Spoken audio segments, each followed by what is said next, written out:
রামকৃষ্ণ মিশনের ১২৫ বছরে বুদ্ধ পূর্ণিমার পূর্ণ লগ্নে নিউ টাউনে রামকৃষ্ণ মিশনের নতুন অডিটোরিয়াম বিবেক তীর্থর উদ্বোধন করলেন রামকৃষ্ণ মঠ ও মিশনের president Maharaj Swami Sharanananda. Ramakrishna Mission centre for human excellence and social সায়েন্সেসের অংশ হিসেবে সোমবার বিবেকানন্দ অডিটোরিয়ামের উদ্বোধন করেন তিনি। রামকৃষ্ণ মিশনের তরফে জানানো হয়েছে, এই উৎকর্ষ কেন্দ্রে যেমন উচ্চশিক্ষার গবেষণার ব্যবস্থা থাকবে, তেমনই দেওয়া হবে আইপিএস এবং আইএএস হওয়ার প্রশিক্ষণ। এছাড়াও কম্পিউটার প্রশিক্ষণ, উন্নত কারিগরি শিক্ষা, গরিব মানুষকে আইনি সহায়তা দেওয়ার কেন্দ্র থাকবে এই প্রতিষ্ঠানে। এর পাশাপাশি বিবেক তীর্থের লাইব্রেরি, কনফারেন্স হল, এক্সিবিশন হল এবং সন্ন্যাসী, অতিথি এবং কর্মীদের জন্য থাকার কোয়ার্টার তৈরি হচ্ছে। যখন মুখ্যমন্ত্রী আমাদের প্রস্তাব দিয়েছিলেন বিবেক তীর্থের প্রতিষ্ঠার ব্যাপারে, তখন উনি স্পেসিফিক্যালি বলেছিলেন, মহারাজ আপনারা কি একটা মানুষ গড়ার কারখানা করতে পারেন? তো ন্যাচারালি সেখানে ভ্যালুজ এডুকেশন আছে, মূল্যবোধের শিক্ষা।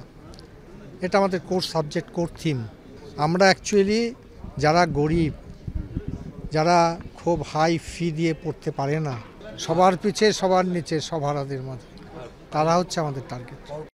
আর্ট ইনস্টিটিউট অফ শিকাগোর আদলে তৈরি অডিটোরিয়াম নির্মাণে 5 একর জমি দিয়েছে রাজ্য সরকার। আর্থিক সহায়তা করেছে টাটা কনসালটেন্সি সার্ভিস বা টিসিএস। এখনও বিবেক তীর্থের একাংশের কাজ বাকি। অতি দ্রুত কাজ সেরে এই উৎকর্ষ কেন্দ্র চালু করার পরিকল্পনা রয়েছে রামকৃষ্ণ মিশনের। সুমন ঘড়াইয়ের রিপোর্ট, এবিপি আনন্দ, কলকাতা। পূর্ণিমার ভরা কটাল, ভাঙা বাঁধ দিয়ে জল ঢুকছে দক্ষিণ 24 পরগনার সাগরের মহিষামারি গ্রামে। বাঁধ উপচে জল ঢুকছে মৌসুনী দ্বীপের বালিয়ারা গ্রামেও। ইয়াসের সময় মহিষামারি সহ সাগরের বিস্তীর্ণ এলাকায় বাঁধ ভেঙেছিল, কিন্তু এতদিনেও তা সারানো হয়নি। রবিবার রাত থেকে ছিল ভরা কটাল, বাড়তে শুরু করে জলস্তর। ভাঙা বাঁধের অংশ দিয়ে জল ঢুকে প্লাবিত হয় বিস্তীর্ণ এলাকা। জল ঢুকেছে চাষের জমিতে, কোথাও হাঁটু তো কোথাও কোমর সমান জল।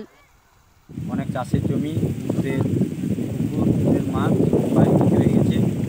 দিনের বেলা জল ঢুকেছে, আবার রাত্রেবেলাও জল বাড়া আছে, জল ঢুকবে, খুব আতঙ্কের মধ্যে আমরা আছি।